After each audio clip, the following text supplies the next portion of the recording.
SSSVEDA day 25.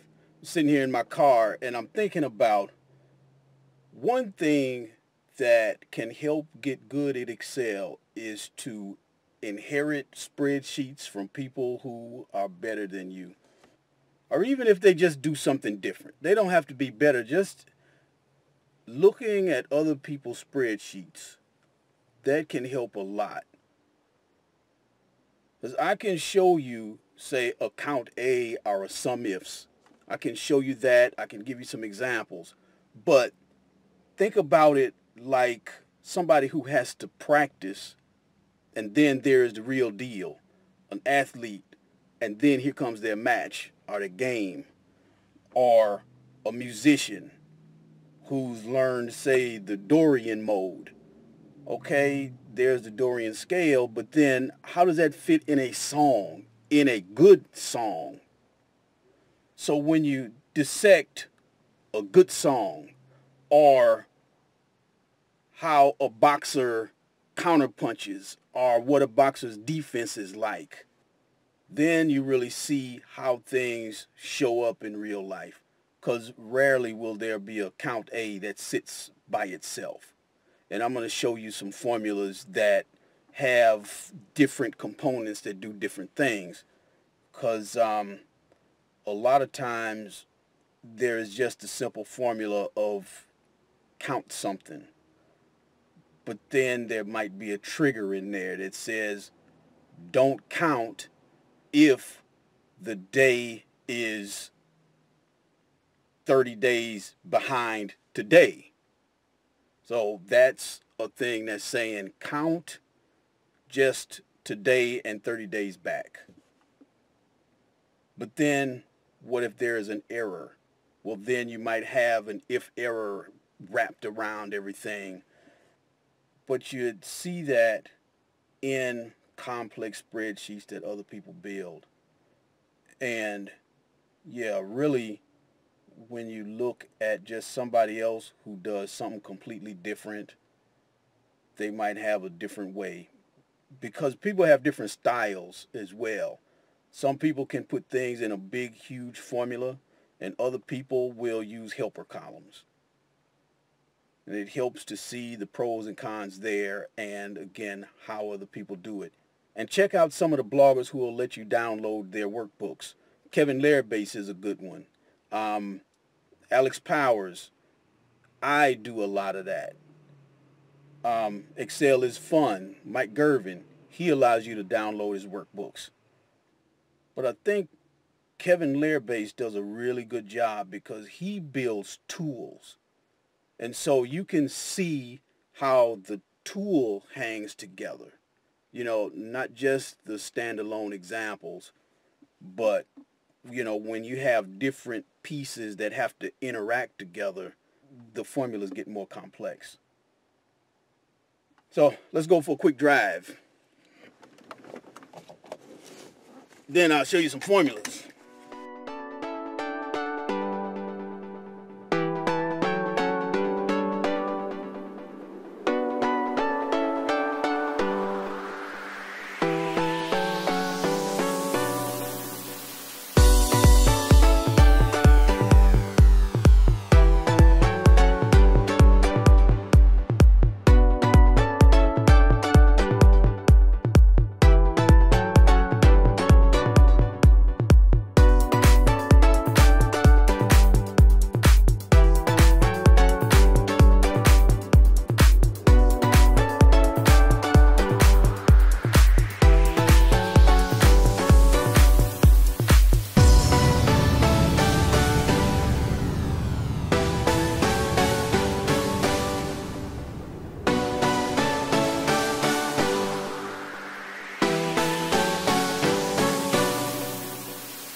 right, let's go talk about Excel.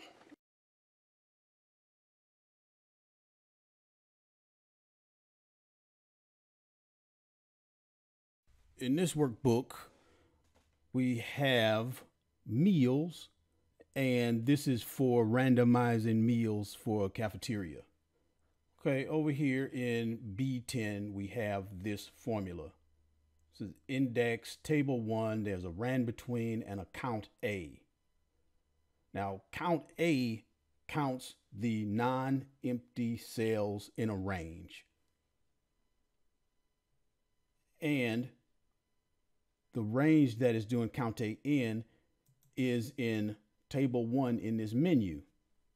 The idea is we have meals and we would like to randomize those meals. Fine. We have 21 meals in this table. Now we have to anticipate, what if we had 19 meals? We decide that there are some that we're not going to do anymore. If we add meals, we don't want to say randomize, oh, now we only have 19. Let's go and change all of the formulas to look 1 through 19. Now we've got 25. Let's change that. No, we don't do that. We say count A, but we tie it to a table because the table is going to flex with us.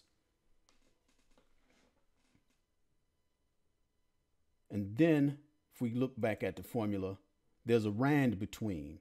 So it's pulling random numbers between 1 and whatever the count A is in this table here. And then index. Index is doing the actual pulling of whatever the meal is. So not only do we say, give me a random number between 1 and whatever is in that table, and in this case it's 21. So say we pick 5. So index goes and picks the 5th item. And that would be crab legs. And because rand between is a volatile function, it is going to update. It's going to recalculate every time there's a change in the spreadsheet. So I can go over here to formulas, calculate now, and hit this. And it gets new information. Now, what are these X's doing? You can imagine people don't want to eat the same thing too soon. So right here, this X is telling me that cheeseburgers was created when? It was created within the last 1, 2, 3, 4. Within 4 days, this X will warn you if a recipe has happened already. So right here, chicken and waffles, definitely it was actually made the previous day. Steak, 2 days prior. And I set up 3 of these.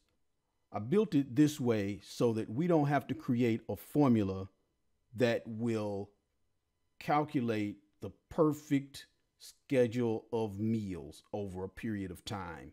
Some things are okay to be manual. At least we don't have to randomize these on our own. So we've got 3, and we might say, okay, let's take this one, and I can manually fix this peanut butter and jelly. I can put in lasagna. Fine, done, move on. Or I can keep hitting calculate now. Okay, now this has no X's. So we could take this one and go ahead, put it in the calendar, order the supplies, and be fine.